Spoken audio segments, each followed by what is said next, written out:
दोस्तों, सूत्रकृत steno classes में आपका स्वागत है। 80 शब्द प्रति मिनट डिक्टेशन शुरू होगी 3 सेकंड बाद। शुरू। महोदय, यद्यपि योजना के अंतिम रूप पर यह औपचारिक बहस अब हो रही है, हमने योजना के प्रारूप के बारे में काफ़ी ब्यौरेवार विचार किया था।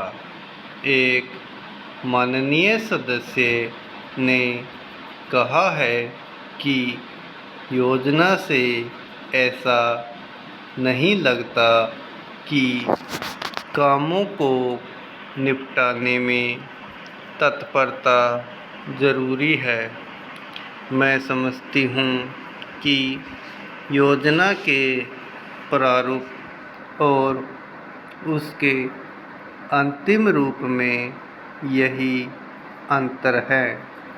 अंतिम रूप में हमने तात्कालिकता पर जोर दिया है, जिसका प्रमाण यह है कि उसमें आज की प्रमुख समस्याओं की पहचान की गई है, जैसे बेरोजगारी या क्षेत्रीय असंतुलन अथवा अन्य ऐसी ही बातें। इनमें से कुछ समस्याओं के समाधान में कोई विलंब नहीं होना चाहिए और उन्हें तत्काल दृढ़ निश्चय के साथ हल किया जाना चाहिए। लेकिन कुछ परिस्थितियां ऐसी होती है जिनमें हमें काम करना होता है। कुछ मान्य तरीके हुआ करते हैं। इनमें से एक है लोकतंत्री प्रक्रिया। बहुत से लोग चाहते हैं कि हम कई काम एक साथ करें और इनमें से कुछ के बारे में हम सहमत भी हैं कि वे सही काम हैं, लेकिन हम लोकतंत्री प्रक्रिया के प्रति वचनबद्ध हैं। हम जनता की राय से काम करने के लिए प्रतिबद्ध हैं। हमें अधिकाधिक जनता और पार्टियों को अपने साथ लेकर आगे बढ़ना है। मैं समझती हूँ कि अगर इसमें हमारी गति कुछ धीमी भी रहती है तो भी हमारी प्रक्रिया को बल मिलता है और हम जो भी काम हाथ में लेते हैं उसे बल मिलता है। Paragraph change.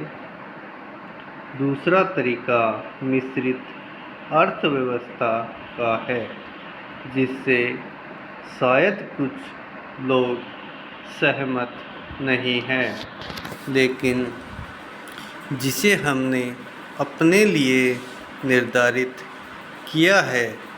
ऐसी अर्थव्यवस्था की अनेक त्रुटियां भी होती है, लेकिन हमारे देश में आज जो परिस्थिति है उसमें हमारी सरकार हमारे पूर्ववर्तियों और आज के सहयोगियों ने यह अनुभव किया कि हमें इस तरीके को अपनाकर चलना चाहिए। मिश्रित अर्थव्यवस्था का अर्थ मेरी समझ से यह नहीं है कि कुछ समर्थ परिवारों को इसका लाभ मिलता रहे। कृषि या लघु उद्योग जैसे अनेक क्षेत्र कमज़ोर वर्गों के लाभ के लिए निजी क्षेत्र में रखे गए हैं और हमारी मिश्रित अर्थव्यवस्था के अंतर्गत अपने लिए लोगों को अनेक कार्यक्रम अपने हाथ में लेने के अलावा उनमें अपने लिए काम करना चाहिए। मुझे मालूम है कि स्वाधीनता के तुरंत बाद जो स्थिति उत्पन्न हुई थी उसका कुछ परिवारों, ग्रुपों, व्यावसायिक घरानों ने निजी स्वार्थ के लिए लाभ उठाया। स्टॉप।